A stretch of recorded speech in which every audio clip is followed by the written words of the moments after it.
ਇਹਨਾਂ ਨੇ ਕੀ ਗੱਲ ਕਿਸੇ ਨੂੰ ਕਰਨੀ ਹੈ? ਗੱਲਾਂ ਕਰਨ ਜੋਗੇ ਹੈਗੇ ਨੇ। ਤੈਨੂੰ ਪਤਾ ਮੈਂ ਤਾਂ ਉਹਦੇ ਮੂੰਹ ਤੋਂ ਥੁੱਕ ਕੇ ਰਾਜ਼ੀ ਨਹੀਂ ਹਾਂ। ਮੈਨੂੰ ਪਤਾ ਕਿਹੜਾ ਕਿਹੜਾ ਰਿਸ਼ਤੇਦਾਰ ਉਹਦੇ ਨਾਲ ਰਲ ਕੇ ਚਾਹੁੰਦਾ ਰਜੀਮ ਚੇਂਜ ਕਰਨਾ। ਓਏ ਮਰ ਜਾਈਏ, ਨਹੀਂ ਤੈਨੂੰ ਰਜੀਮ ਚੇਂਜ ਦਾ ਹੀ ਨਹੀਂ ਪਤਾ। ਮਤਲਬ ਇੱਕ ਕੋਲੋਂ ਕੁਰਸੀ ਲੈ ਕੇ ਤੇ ਉਹਦੇ ਉੱਤੇ ਦੂਜੇ ਨੂੰ ਬਹਾ ਦੇਣਾ। ਜਿਵੇਂ ਇਰਾਨ ਦੀ ਰਜੀਮ ਚੇਂਜ ਕਰਨਾ ਚਾਹੁੰਦੇ ਸੀ ਟਰੰਪ 'ਚ, ਅਤੇ ਉਹ ਜਿਹੜਾ ਬੀਬੀ ਏ ਅਤੇ ਹੋਰ ਵੀ ਕਿੰਨੇ ਸਨ ਨਾਲ। ਪਰ ਉਹ ਬਾਬਾ ਜੀ ਬੜੇ ਸਿਆਣੇ ਨੇ, 86 ਸਾਲ ਦੇ ਤੇ ਹੈ ਨੇ, ਪਰ ਉਹਨਾਂ ਨੇ ਆਪਣੀ ਸੇਫ ਸਾਈਡ ਰੱਖੀ ਹੋਈ ਸੀ। ਅਤੇ ਮੈਂ ਵੀ ਇੰਜੇ ਆਪਣੀ ਸੇਫ ਸਾਈਡ ਰੱਖੀ ਹੋਈ ਏ। ਜਿਸ ਦਿਨ ਮੇਰਾ ਮੂੰਹ ਖੁੱਲ੍ਹਿਆ ਤਾਂ ਕਿਸੇ ਨੂੰ ਮੂੰਹ ਵਿਖਾਉਣ ਦੇ ਕਾਬਲ ਨਹੀਂ ਰਹਿਣਗੇ।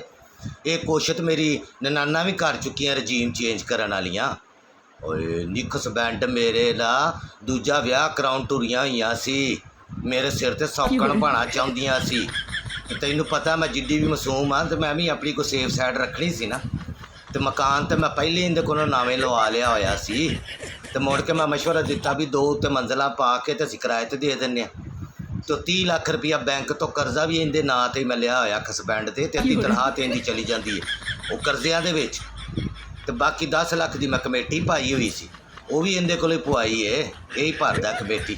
ਉਹਦਾ ਮੈਂ ਇੱਕ ਪਲਾਟ ਲਿਆ ਕਿਸ਼ਤਾਂ ਦੇ ਉੱਤੇ ਅਤੇ ਇੱਕ ਸੋਨੇ ਦਾ ਸੈੱਟ ਬਣਾ ਲਏ। ਅਤੇ ਮੈਂ ਆਖਿਆ ਕਰ ਲਓ ਰਜੀਮ ਚੇਂਜ, ਮੇਰੇ ਵੱਲੋਂ ਅਲਫ ਤੋਂ ਲੈ ਕੇ ਜੀਮ 'ਚ ਇਹ ਛੋਟੀ ਇਹ ਤੱਕ ਕਰ ਲਵੋ, ਮੈਨੂੰ ਕੀ ਫ਼ਰਕ ਪੈਣਾ। ਅਤੇ ਉਹਨੂੰ ਲੈ ਕੇ ਤਾਂ ਸੜਕ 'ਤੇ ਹੀ ਸੋਏਗਾ, ਅਤੇ ਜਿਹੜੀ ਆਏਗੀ ਸਾਰੀ ਜ਼ਿੰਦਗੀ ਮੁੜ ਕੇ ਇਹਦੇ ਕਰਜ਼ੇ ਹੀ ਲਾਂਦੀ ਰਹੇਗੀ।